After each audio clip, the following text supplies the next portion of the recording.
첫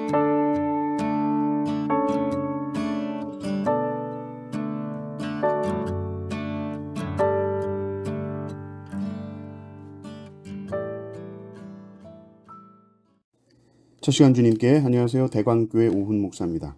5월 11일 목요일입니다. 하나님 우리에게 주신 말씀은 레위기 7장 1절에서 21절입니다. 속건제의 규례는 이러하니라. 이는 지극히 거룩하니 번제물을 잡는 곳에서 속건제의 번제물을 잡을 것이요 제사장은 그 피를 제단 사방에 뿌릴 것이며 그 기름을 모두 들이되 곧 그 기름진 꼬리와 내장에 덮인 기름과 또 콩팥과 그 위에 기름 곧 허리 쪽에 있는 것과 간에 덮인 거풀을 콩팥과 함께 떼어내고 제사장은 그것을 다 제단 위에서 불살라 여호와께 화제로 드릴 것이니 이는 속건제니라. 제사장인 남자는 모두 그것을 먹되 거룩한 곳에서 먹을지니라. 그것은 지극히 거룩하니라.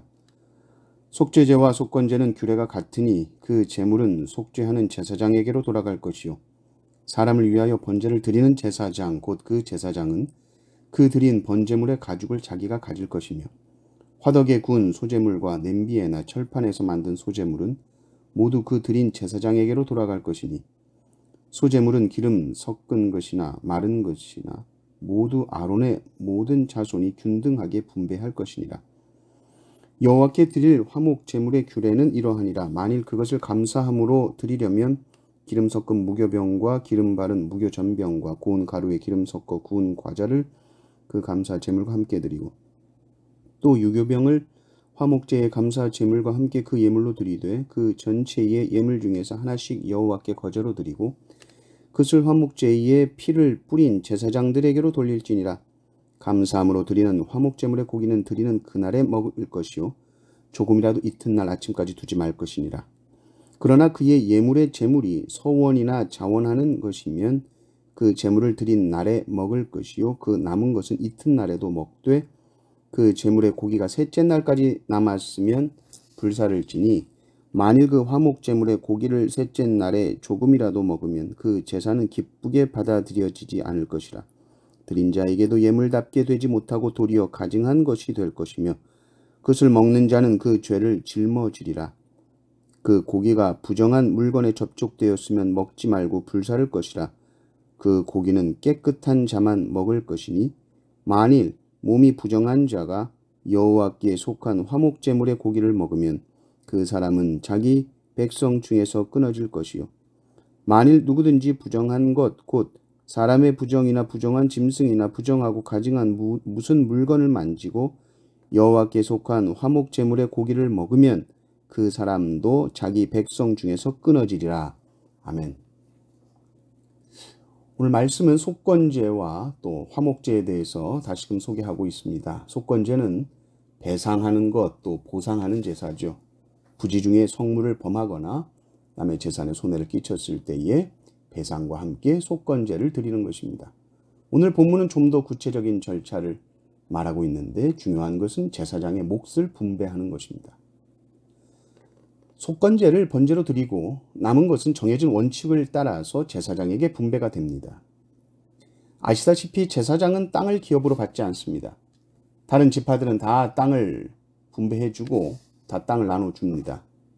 그리고 그 땅을 잘 부쳐먹고 살아라 이렇게 다 주셨죠. 그러나 제사장에게는 없습니다. 제사장은 부동산이 없습니다. 제사장은 자기 생계를 위해서 일하지 않습니다. 자기 스스로 먹을 것을 챙길 수도 없습니다. 집이나 땅에 신경 쓰지 말라는 것이죠.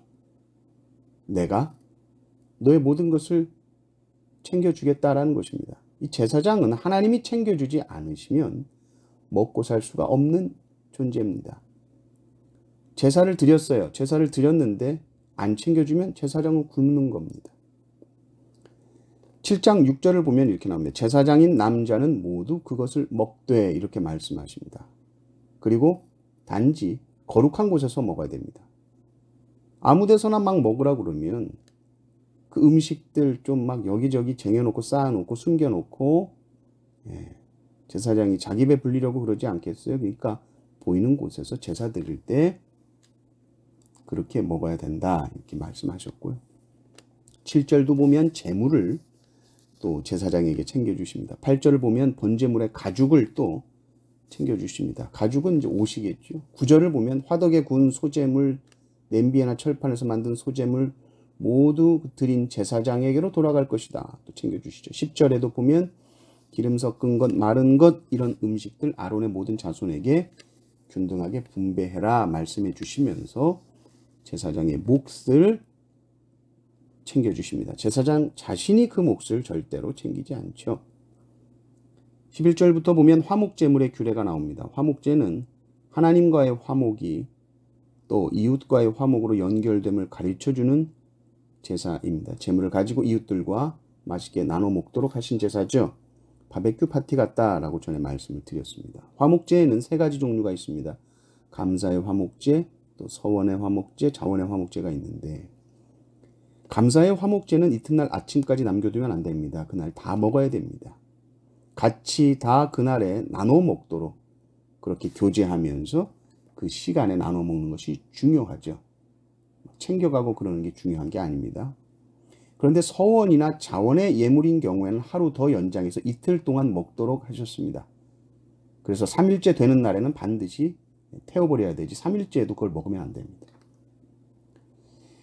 서원제나 자원제는 왜 조금 더 시간을 주셨을까? 우리가 생각해 봤을 때에 서원제와 자원제는 그 서원하고 자원한 내용이 있습니다. 그렇죠? 그 내용이 참 중요하죠. 무엇을 서원했고 또 자원했는가. 그래서 그 내용을 좀 더 숙고하고 마음에 좀 더 생각할 수 있는 시간을 더 주셨을 수 있겠다라는 생각을 합니다.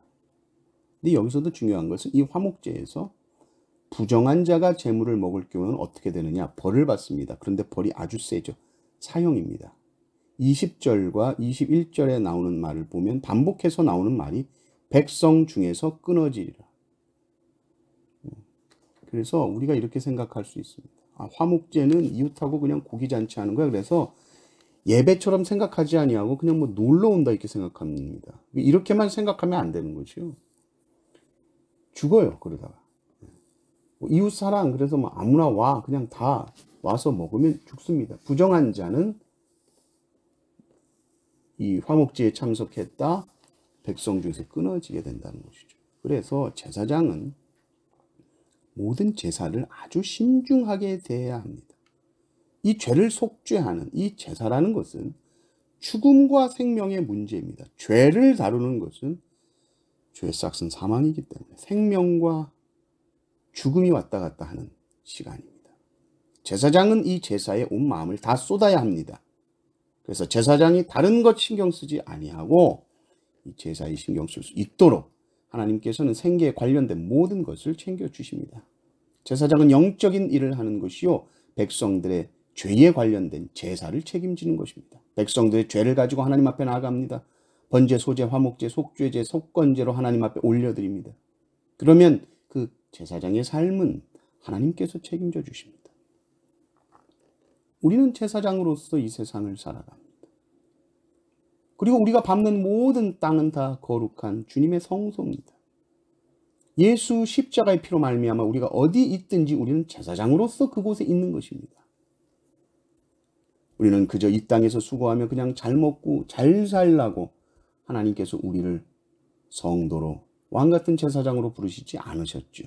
거룩한 백성으로 왕같은 제사장으로 우리를 불러주셨습니다. 우리가 이 사명을 붙들고 살아갈 때에 우리의 삶은 하나님께서 챙겨주시는 삶이 될 줄 믿습니다. 하나님이 기뻐하시는 일 우리가 힘써 하고 하나님께서 우리의 삶을 책임져 주시는 삶, 그 은혜가 우리의 삶에 넘치시기를 주님의 이름으로 축원합니다. 아멘.